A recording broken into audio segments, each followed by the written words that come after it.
নরসিংদী সরকারি কলেজ কর্তৃক আয়োজিত আজকের এই অনলাইন ক্লাসে উপস্থিত সকল শিক্ষার্থীদের প্রীতি ও শুভেচ্ছা রইল। আশা করি তোমরা সবাই ভালো আছো এবং নিরাপদেই আছো এবং বাসায় যার যার নিয়মিত পড়াশোনাটি অবশ্যই শেষ করছো। আজ আমি তোমাদের সাথে একটি বিখ্যাত কবিতা নিয়ে আলোচনা করব। তোমরা স্ক্রিনের দুটো ছবি দেখে নিশ্চয়ই এতক্ষণে বুঝে গিয়েছো আজকে আমরা কোন কবিতাটি নিয়ে আলোচনা করতে যাচ্ছি। তোমরা স্ক্রিনে দুটি ছবি দেখতে পাচ্ছ, একটি হচ্ছে আগুন বা অগ্নি, আর একটি ছবি হচ্ছে অগ্নিবীণা।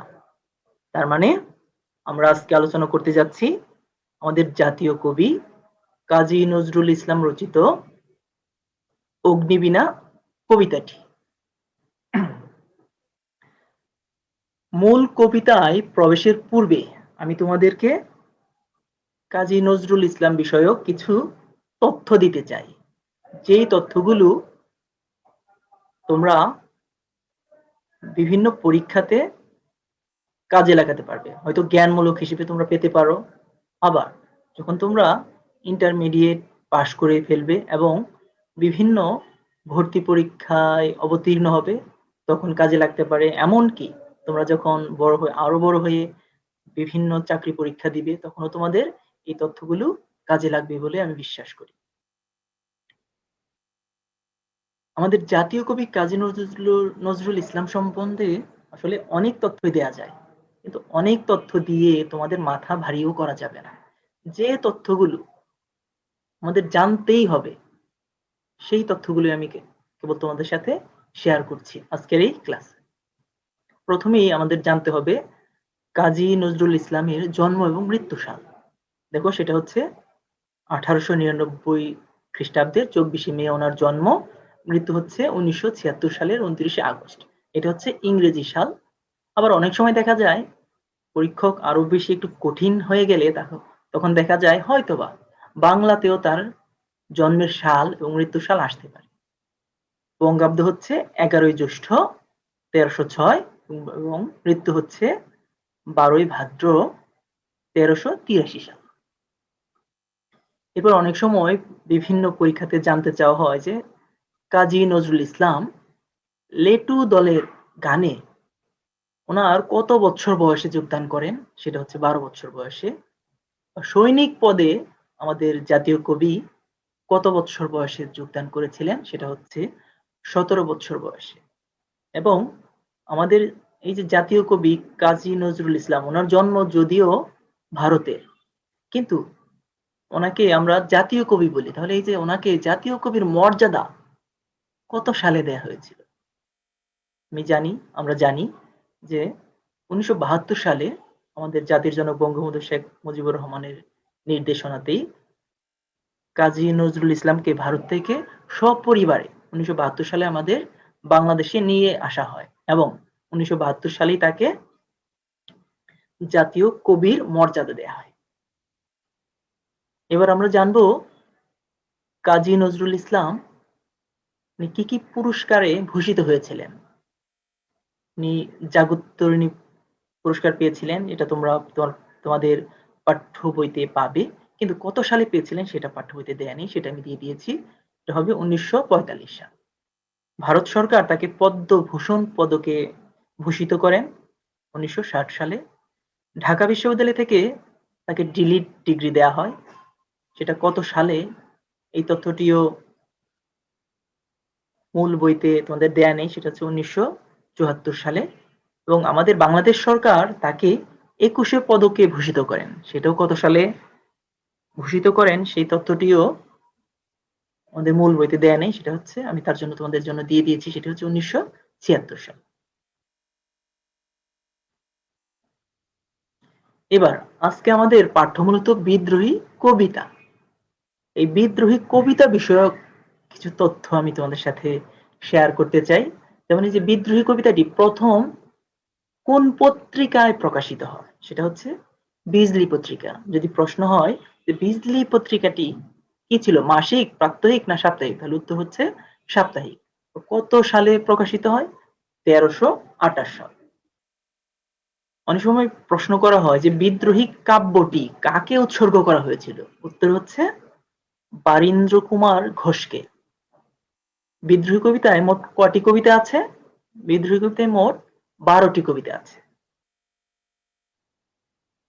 বিদ্রোহী কাব্যের প্রথম কবিতার নাম কি? প্রথম কবিতার নাম হচ্ছে প্রলয় উল্লাস। অনেক সময় প্রশ্ন করা হয় যে বিদ্রোহী কবিতাটি বিদ্রোহী কাব্যের কত নম্বর কবিতা? সেটা হচ্ছে দ্বিতীয় কবিতা। তোমরা অনেকেই কাব্য এবং কবিতার পার্থক্য জানো না। যারা জানো তারা তো এগিয়ে আছো, যারা জানো না আমি তাদের জন্য একটু আলোচনা করছি এই ব্যাপারে। কাব্য হচ্ছে কতিপয় কবিতার সংকলন, আর কবিতা হচ্ছে একটি পৃথক কবিতা। যেমন এই যে বিদ্রোহী একই সাথে কাব্যেরও নাম আবার কবিতারও নাম, অর্থাৎ বিদ্রোহী কাব্যে এই বিদ্রোহী কবিতাটি ছাড়া আরো 11টি কবিতা আছে, কিন্তু কিন্তু বিদ্রোহী কবিতার কথা বললে আমি একটি কবিতাই পাবো। এই বিষয়ক শেষ তথ্য যে এই যে বিদ্রোহী কবিতাটি রচিত হয়েছিল কোথায়? এটা রচিত হয়েছিল কলকাতায় মুজাফফর আহমেদের বাসায়। এরপর আরেকটি তথ্য দিচ্ছি যে কাজী নজরুল ইসলামের প্রথম প্রকাশিত রচনার নাম কি? এটা হচ্ছে বাউন্ডেলের আত্মকাহিনী। যে কাজী নজরুল ইসলাম কতটি পত্রিকা সম্পাদনা করেছেন তার জীবনে? তিনটি কবিতা তিনটি পত্রিকার সম্পাদনার সাথে সম্পৃক্ত ছিলেন। পত্রিকা তিনটির নাম হচ্ছে নবযুগ, লাঙ্গল এবং ধূমকেতু। বিখ্যাত তিনটি কবিতা, দুঃখিত, বিখ্যাত তিনটি পত্রিকা। ওনার বিখ্যাত কিছু কাব্য গ্রন্থের নাম তোমরা পাঠ্য বইতে পাবে, সেটা হচ্ছে বিষের বাসী, সাম্যবাদী, সর্বহারা, সিন্ধু হিন্দুল, চক্রবাক, সন্ধ্যা, প্রলয় শিখা। আরো অনেকগুলো কাব্যগ্রন্থের নাম আছে, গুরুত্বপূর্ণগুলো দেয়া হলো। এবং তার জীবনে তিনি 3টি উপন্যাস লিখেছিলেন, সেটা হচ্ছে বাঁধনহারা, মৃত্যু ক্ষুধা এবং কুহেলিকা। এই হচ্ছে মোটামুটি কাজী নজরুল ইসলাম বিষয়ক কিছু তথ্য আমি তোমাদের সাথে শেয়ার করলাম। এবার আমরা কথা না বাড়িয়ে সরাসরি মূল কবিতায় চলে যাব। দেখো, এই যে বিদ্রোহী কবিতা আমরা আজকে পাঠ করব অথবা আলোচনা করব, বিশ্লেষণ করব, এই কবিতাটি বুঝতে হলে বা বোঝাতে হলে, পরীক্ষায় ভালো করে উত্তর করতে হলে তোমাদেরকে অবশ্যই এর যে শব্দগুলো আছে, কিছু শব্দের অর্থ তোমরা জানো, কিছু শব্দের অর্থ তোমরা জানো না।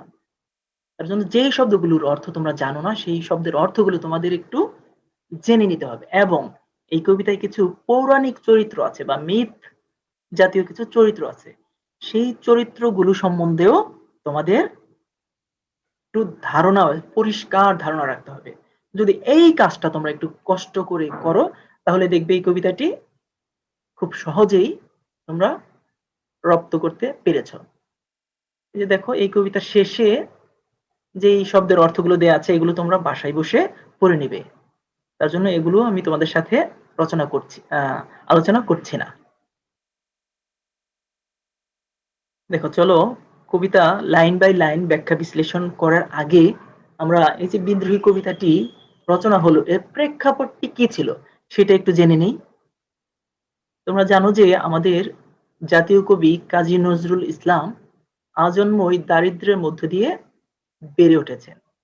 তিনি যে সময়ে সাহিত্য রচনা করতেন সেই সময়টা ছিল উপনিবেশিত শাসনের সময়, অর্থাৎ ব্রিটিশ বেনিয়ারা আমাদের দেশে ব্যবসা করতে এসে আমাদের সমস্ত শাসন ক্ষমতা কেড়ে নিয়েছিল। তখন আমরা তাদের দ্বারা প্রতিনিয়তই শোষিত, বঞ্চিত, নিপীড়িত হতে থাকি। এই যে পরজাতির দ্বারা বা বিজাতির দ্বারা এই যে আমাদের নিজস্ব জাতি প্রতিনিয়ত মার খাচ্ছে, অত্যাচারিত হচ্ছে, নিষ্পেষিত হচ্ছে, নিপীড়িত হচ্ছে, এই ব্যাপারটি আমাদের কবি মেনে নিতে পারেননি। তখন তিনি চিন্তা করলেন এই যে পরজাতির শাসন শোষণ, এটা তো আমরা এতদিন মেনে নিয়ে এসেছি, কিন্তু আমরা সামনে আর কতকাল মেনে নিব? এবার সময় এসছে আমাদের প্রতিবাদী হতে হবে। যদি আমরা সবাই মিলে একসাথে ওই বিজাতির বিরুদ্ধে, পরজাতির বিরুদ্ধে প্রতিবাদে অবতীর্ণ হতে পারি, তাহলে আমরা ওদের শৃঙ্খল থেকে, ওদের নিয়ম কানুন শৃঙ্খল, ওদের নিষ্পেষণ শোষণ থেকে মুক্ত হতে পারবো। তাহলে আমাদের এখন একটাই করণীয়, তা হলো ওদের সকল শাসন শোষণ, ওদের নিয়ম কানুন, ওদের শৃঙ্খল, এগুলোর বিরুদ্ধে আমাদের প্রতিবাদী হতে হবে, এদের বিরুদ্ধে আমাদের বিদ্রোহী হতে হবে। আমাদের বিদ্রোহ দেখেই ওরা ওদের অত্যাচার নিষ্পেষণ থেকে বিরত থাকবে। এই উদ্দেশ্যে মূলত আমাদের জাতীয় কবি কাজী নজরুল ইসলাম এই কবিতাটি লিখেছিলেন।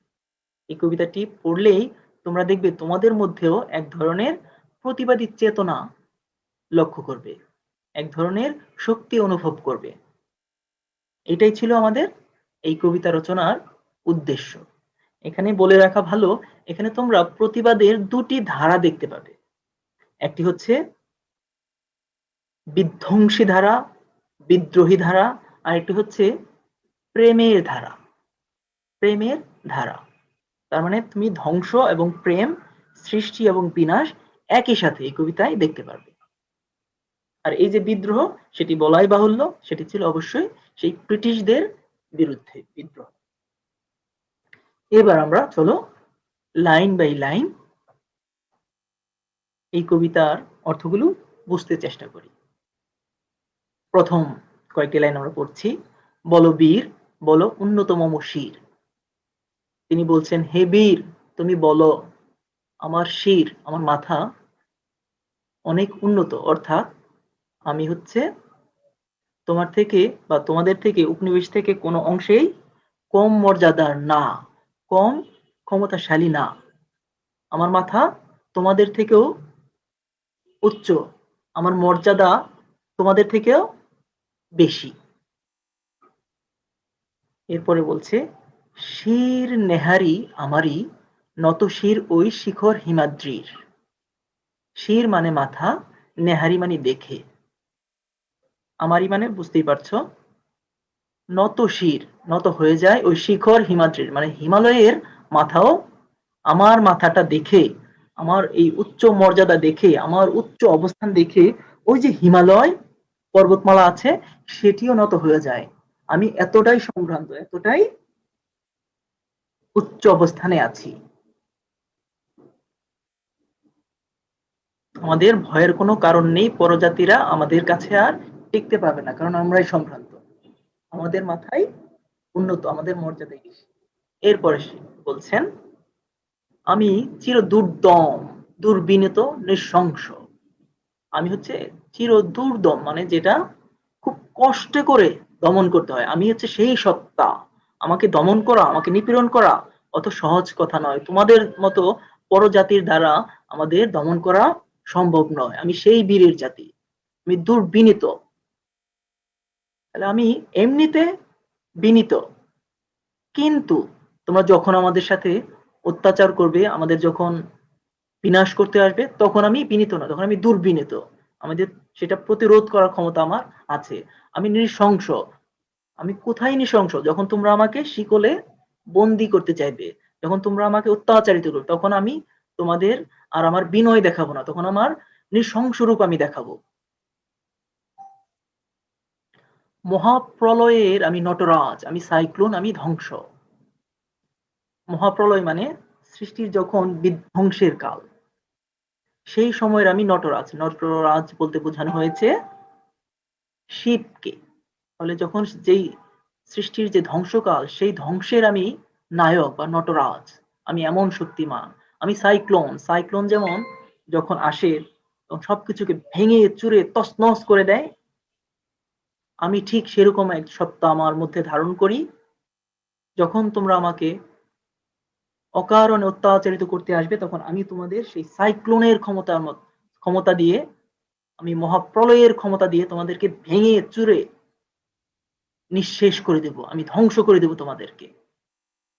আমি মহাভয়, আমি অভিশাপ পৃথ্বীর। এবার বলছি, আমি হচ্ছি মহাভয় তোমাদের জন্য, তোমাদের মতো অত্যাচারীদের জন্য, তোমাদের মতো নিষ্পেষণ নিপীড়নকারীদের আমি ত্রাস। আমাকে দেখে তোমরাই ভয় পেয়ে যাবে। আমি অভিশাপ পৃথ্বীর, পৃথ্বী মানে পৃথিবী, আমি হচ্ছে পৃথিবীর অভিশাপ। কখন অভিশাপ? সে একই কথা বারবার বলতে হচ্ছে, যখন তোমরা আমাকে অকারণ অত্যাচারিত করতে আসবে তখন আমি তোমাদের জন্য অভিশাপ হিসেবে অবতীর্ণ হব। আমাকে সহজে তোমরা দমন করতে পারবে না, আমাদেরকে সহজে তোমরা আর অন্যায়ভাবে আঘাত করতে পারবে না। আমি দুর্বার, আমাকে চাইলেই তোমরা যখন তখন কোনো কিছু থেকে ফিরিয়ে আনতে পারবে না, কোনো কিছু করা থেকে বারণ করতে পারবে না। আমি ভেঙে করি সব চুরমার। তোমরা যত নিয়ম শৃঙ্খলা তৈরি করেছো আমাদের শাসন শোষণ বঞ্চনার জন্য, তোমাদের সেই তৈরি সেই নিছক অত্যাচারী মনোভাবের সেই সকল নিয়ম কানুন আমি এক মুহূর্তে ভেঙে চুরমার করে দেওয়ার ক্ষমতা রাখি। কাজেই সাবধান হয়ে যাও তোমরা। আমি অনিয়ম উচ্ছৃঙ্খল, আমি দলে যাই যত বন্ধন, যত নিয়ম কানুন শৃঙ্খল। আমার মধ্যে যেমন নিয়ম মেনে চলার প্রবণতা আছে, ঠিক তেমনি যখন আমি কোনো অন্যায় অবিচার দেখি তখন আমি নিয়ম মানি না, আমি উচ্ছৃঙ্খল হয়ে যাই তোমাদেরকে ধ্বংস করার জন্য। কারণ তোমরা তো অত্যাচারী, তোমরা যখন আমাদের অত্যাচার করতে আসবে তখন আমরা আর তোমাদের শৃঙ্খলা দেখাবো না, তখন আমরা উচ্ছৃঙ্খল হয়ে আমাদের সমস্ত ক্ষমতা এক করে তোমাদের এই অত্যাচারিত মনোবাসনা আমরা বিনাশ করে ফেলবো, ধ্বংস করে দিব তোমাদেরকে। আমরা আমি দলে যাই যত বন্ধন, দলে যাই মানে মারিয়ে যাওয়া, আমি তোমাদের সকল প্রকার বন্ধন, যে বন্ধন দ্বারা আমাদের নিপীড়িত করছো, আমাদের সমগ্র অগ্রযাত্রাকে তোমরা ব্যাহত করছো, সেই তোমাদের সকল বন্ধন আমরা পায়ে মারিয়ে যাব। যত নিয়ম কানুন শৃঙ্খল আমাদের অত্যাচার করার জন্য তোমরা যে সকল নিয়ম কানুন তৈরি করেছো সেটাকে আমরা মারিয়ে যাব, সেটাকে আমরা ভেঙে তছনছ করে দেব। সাবধান হয়ে যাও উপনিবেশী শাসকেরা। এরপরে বলছে, আমি মানি না কোনো আইন, আমি ভরা তরি করি ভরা ডুবি। আমি তোমাদের কোনো আইনই মানি না, যে আইন তৈরি হয়েছে শুধুমাত্র আমাদের শাসন শোষণ করার জন্য, সেই আইন ব্রিটিশদের তৈরি সেই সকল কালো আইন, অত্যাচারিত আইন, অত্যাচারী আইন, নিষ্পেষণকারী আইন আমি মানি না, সেগুলো আমি অমান্য করে চলি। আমি ভরা তরি করি ভরা ডুবি, আমি তোমাদের যত সমৃদ্ধি আছে, ভরা তরি মানে তোমাদের সমৃদ্ধ অবস্থা বুঝিয়েছে, তোমাদের সকল সমৃদ্ধ অবস্থা আমি ডুবিয়ে দেব, তোমাদের সমৃদ্ধ অবস্থা আমি ভেঙে চুরে তছনছ করে ফেলবো, তোমাদের সেই সমৃদ্ধ ভাব আর থাকবে না। আমি টর্পেডো, টর্পেডো হচ্ছে ডুবোজাহাজ থেকে যে আঘাত করার অস্ত্র, সেই টর্পেডো, আমি টর্পেডো, আমি এতটা শক্তিশালী।